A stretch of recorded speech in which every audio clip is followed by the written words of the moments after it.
ಎಲ್ಲರಿಗೂ ನಮಸ್ಕಾರ. ತುಂಬಾ ತುಂಬಾ ಥ್ಯಾಂಕ್ಸ್ ಬಂದಿರೋದಕ್ಕೆ ಇವತ್ತು. ಟ್ರೇಲರ್ ಇಷ್ಟ ಆಯಿತು ಅನ್ಕೋತೀನಿ. ನನಗಂತೂ ತುಂಬ ಇಷ್ಟ ಆಯಿತು trailer. So I have nothing to say. ಇವಾಗ ಅವರೇ ಕೇಳಬೇಕು. ಅವತ್ತೇ ಎಲ್ರಿಗೂ ಆಲ್ರೆಡಿ ಥ್ಯಾಂಕ್ ಯು ಹೇಳಿಬಿಟ್ಟೆ, ಪ್ರೊಡ್ಯೂಸರ್, ಡೈರೆಕ್ಟರ್ ಎಲ್ರಿಗೂ ಥ್ಯಾಂಕ್ ಯು ಹೇಳಾಗಿದೆ. ಎಸ್, ಅದು ಬಿಟ್ಟು ನಿಮ್ಮ ಪಾತ್ರದ ಬಗ್ಗೆ, ಕಥೆಯ ಬಗ್ಗೆ ಅಂತ ಬಂದಾಗ, ಫಿಮೇಲ್ ಲೀಡ್ ರೋಲ್ ಅಂತ ಬಂದಾಗ ಹೇಳಿದ್ವಿ, ಎಲ್ಲರಿಗೂ ಒಂದ್ ಸ್ವಲ್ಪ ಹುಡುಗಿರಿಗೆ ಸ್ವಲ್ಪ ಬ್ಯೂಟಿಫುಲ್ ಆಗಿ, ಪ್ರಿಟಿಯಾಗಿ, ರೋಮ್ ಕಾಮ್ ಜಾನರ್ ಇರಲಿ, ಆ ಥರದ್ದೆಲ್ಲ ಒಂದು ಪ್ರಿಫರೆನ್ಸ್ ಇರುತ್ತೆ. ಬಟ್ ವಿ ನೋ ದಟ್ ನೀವು ಸ್ವಲ್ಪ ಯುನೀಕ್ ಅಂತ ಹೇಳಿ ಕಥೆಗಳ ಆಯ್ಕೆಯಲ್ಲೂ ಕೂಡ ಒಂದ್ ಸ್ವಲ್ಪ ಅದೇ ರೀತಿ ಯುನೀಕ್ ಆಗಿ ಥಿಂಕ್ ಮಾಡಿರ್ತೀರಾ ಅಂತ. ಬಟ್ ಇಲ್ಲಿ ಒಂದು ಕ್ಯಾಚಿ ಪಾಯಿಂಟ್ ಅಂತ ತಗೊಂಡ್ರೆ ಏನದು?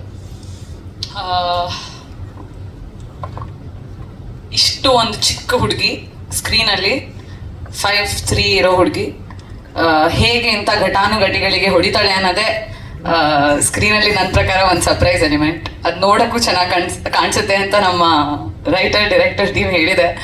ಸೊ ಅದನ್ನ ಒಂದು ನೀವು ನೋಡಬೇಕು ಥಿಯೇಟರಲ್ಲಿ ಅನ್ನೋದೇ ನನ್ನ ಆಸೆ. ಇವಾಗಷ್ಟೇ ಹೇಳಿದ್ರಿ ಎಲ್ಲರದ್ದು ಒಂದು ಪ್ರೆಫರೆನ್ಸ್ ಇರುತ್ತೆ ಅಂತ. ನನ್ನ ಪ್ರೆಫರೆನ್ಸ್ ಆಫ್ ಜಾನರ್ ಇದೆ. ಸೊ ನನಗೆ it's taken 6 years to get a movie ಅದೇ ಜಾನರಲ್ಲಿ.